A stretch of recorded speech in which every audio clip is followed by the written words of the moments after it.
Hello, everyone. I think we have a name. I've gotten some suggestions, I've gotten some help, but I think we're here for the 41st installment, but the first official one called Stop, Talk, and Roll. I like it. I'm going to go with it. We'll see how it goes, but I like it nonetheless. I also added some things, so check this out. Well, bam, I got a little ticker at the bottom. That's going to hopefully cover up the, not hopefully, it is covering up the timer coming up, so it's a little less annoying to watch. Let me know if you like it. I'll have them on for this week, but, if it's kind of distracting or not so great, let me know. I could put some special messages on there if you'd like. And, as always, if you like what I'm doing, if you like the content, please like the video. Please subscribe to the channel. I get these episodes out of Stop, Talk, and Roll every morning, 8 a.m. Eastern Standard Time, Monday through Saturday.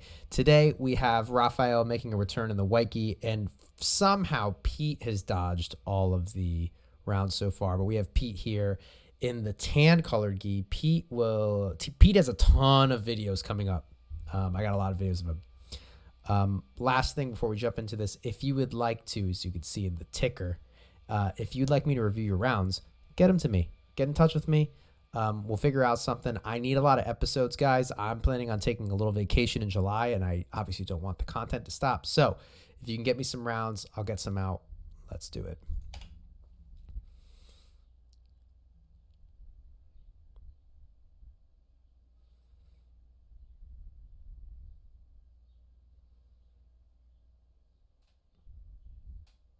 Nice. Okay. Simple yet effective. It's all this grip. This grip right here. That's making everything happen, okay? So what you could do defensively is you want to break that grip. So I would let go of this hand right here, and I'd grab his arm, and you'd look to kick your leg just straight forward. You'd look to hook his leg in the process to slow down his pass. This is a tough grip to break because the opening in his hand is this direction, right? It's out and away. But he's looking for your leg to go over there so he can circle around and pass your guard. So you want to do it in a way where you're catching his leg at the same time. It's going to put you into reverse de la Riva, or he's going to be in a cross hamstring, however you want to look at it. But at least you break that grip. What he's able to do is when he circles around, he's able to control your whole bottom half of your body, and he's looking to get your knees pointing away from you. I'm sorry. He's looking to get your knees pointing away from him. So Pete comes around. He pushes through. Yeah, that's good. Yep. And then pass along, block the hips. Yeah, great pass. Yeah, I mean, so these are kind of situations where you could look to try to break down every little thing.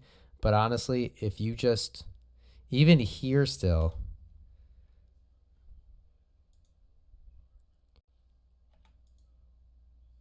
even here, you kick that leg forward.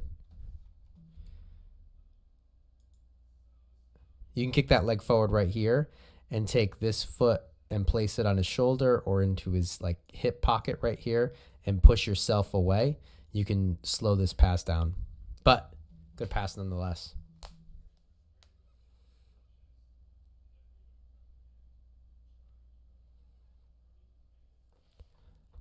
Just to note, Pete, I think you weren't here when we first did it, or maybe you were, but Jeremiah special, if you put this arm, if you take your hand, put it right in here, you could spin around and you have a Kimura on this arm available.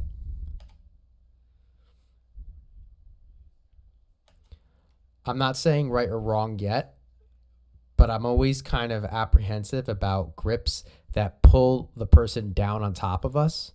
You're kind of reinforcing his own weight on top of you. Like he's trying to be heavy on you, and when you pull him down, you're giving him that much more weight on top of you. I don't know what's going to happen with this grip. I don't think I filmed these rounds. Actually, I know I didn't film these rounds, so I don't know what's going to happen with this grip in all fairness. But just throwing it out there, my initial hesitation for a grip like this.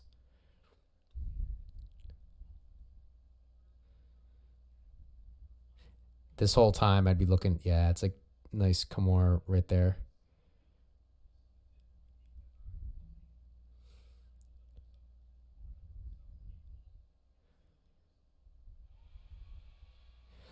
I would look, honestly, right here, I would look to, on bottom, if with this grip, now granted, I don't play this stuff, but just looking at it at face value, I'd look to actually extend my arm, like a stiff arm, and get up onto turtle with these two legs.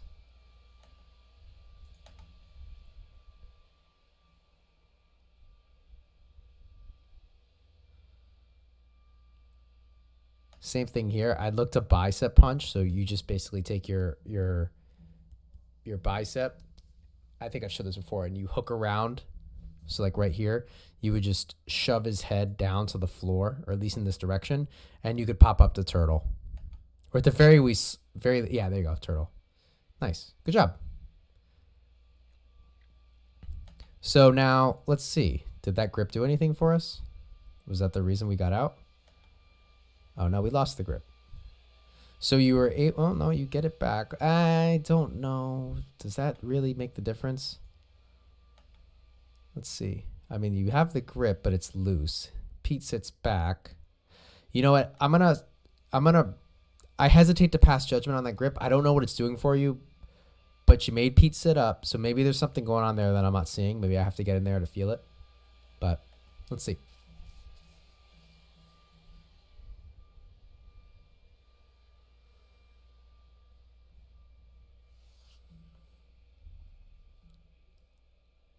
I like the attempt. Let's see. So you get out, playing kind of an open guard situation here. Right here, I would kick. So if you have, let's see if I can get like just the precise.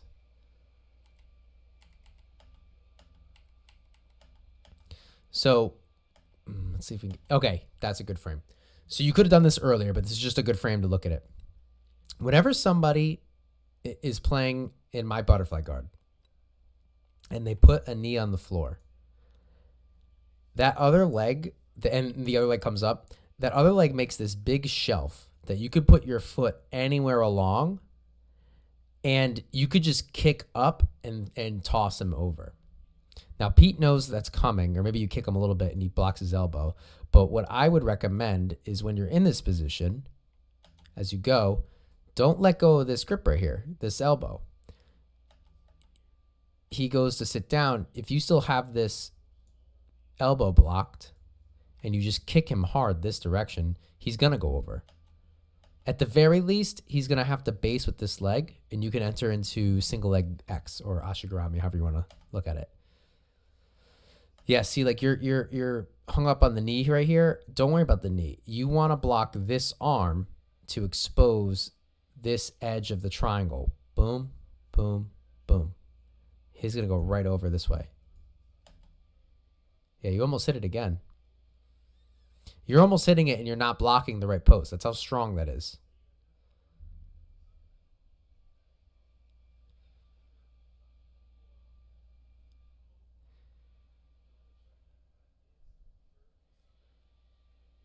Nice, Pete. Let's see.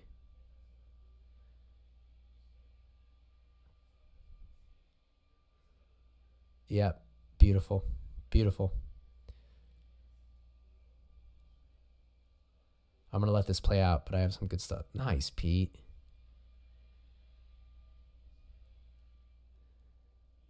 Okay. I'm going to let this break down. I'm going to let this go out.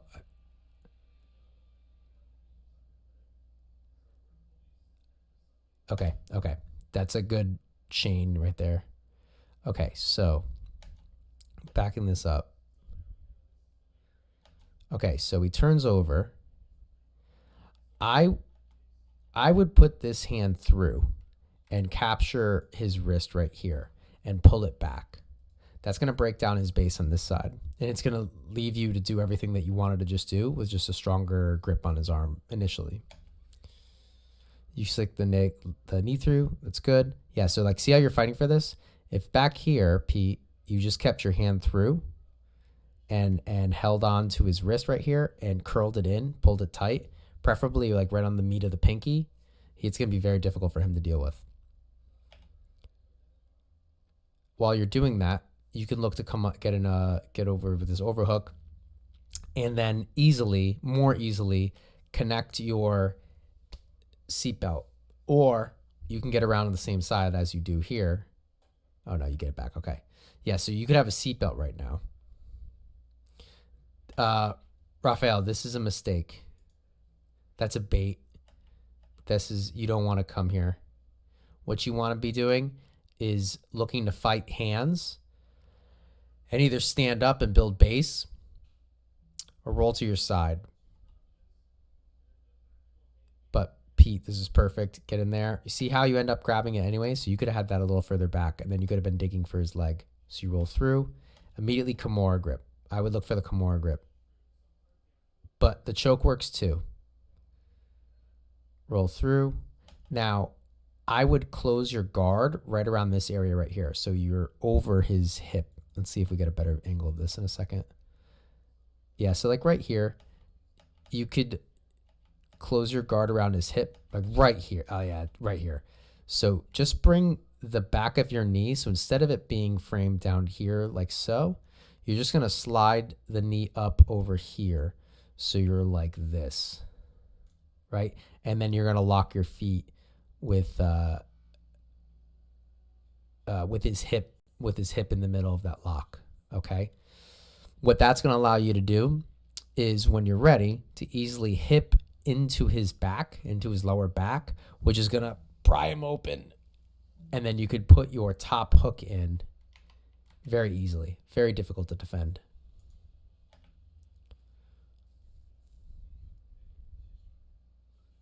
Nice.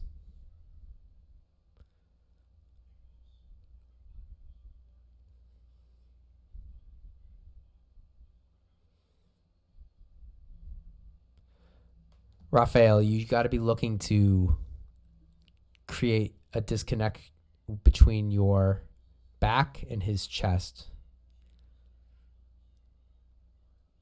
It's very hard to do, though. I know Pete's got super good back control. Pete, you could be looking for a body triangle.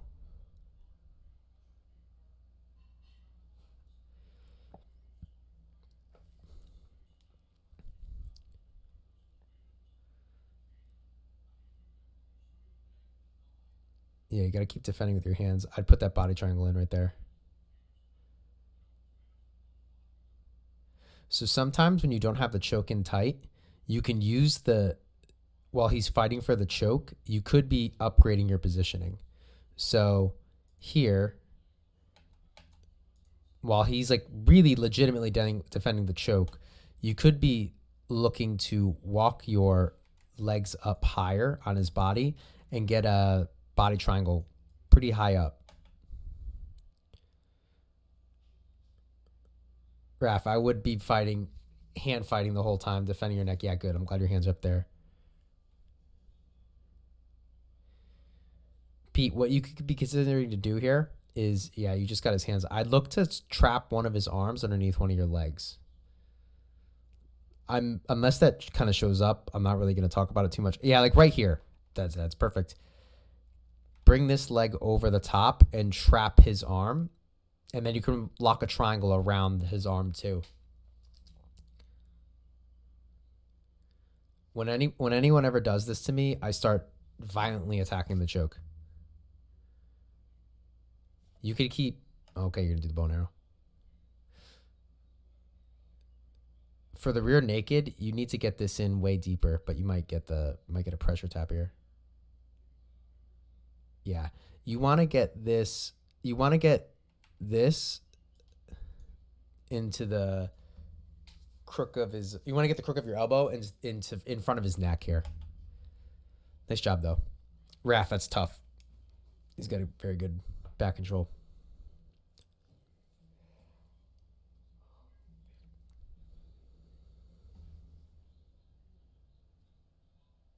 Raf's always got the best rash guards. Got the Spider-Man. He's got a Spider-Man gi, I think. Nice, nice, nice. Both of you guys. Nice, Raf.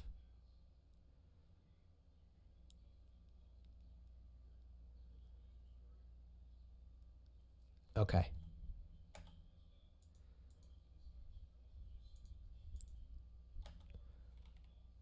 So we're here, play a little guard.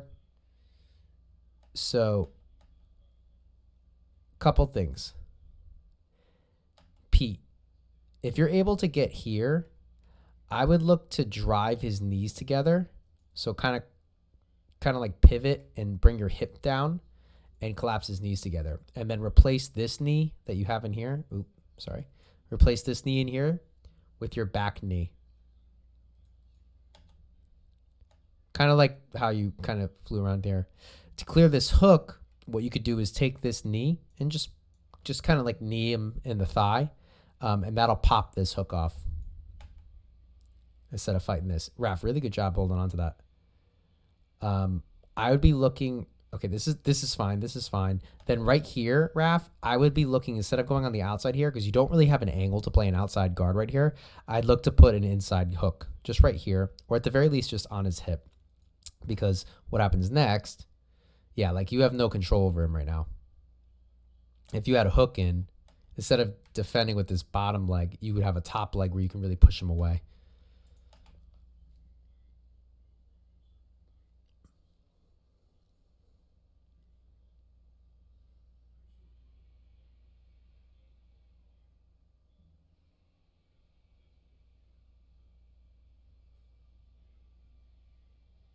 Straighten your arm. Straighten your arm. Yep. Straighten. So a little basic thing you could do with the Americana to defend is look to hide your elbow underneath your body. So you would straighten your arm and turn and get your elbow literally underneath your body. You're exposing your other arm, but you're defending the Americana.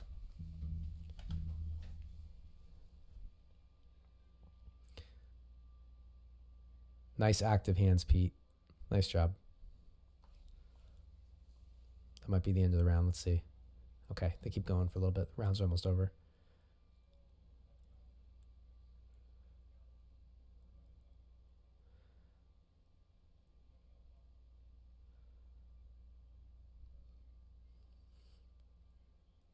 I like the attempt. Yes, you got to get over the knees. Good job switching up to that. You got to get over the knees with the body lock pass. Nice job. Let me just see this posture. I think I really like this posture. For anyone to have control of you, they need to get in between your elbow knee space. Elbow up here into the armpit, down to the, I'm sorry, I started with the knee. Elbow here, up into the armpit, and down into the knee.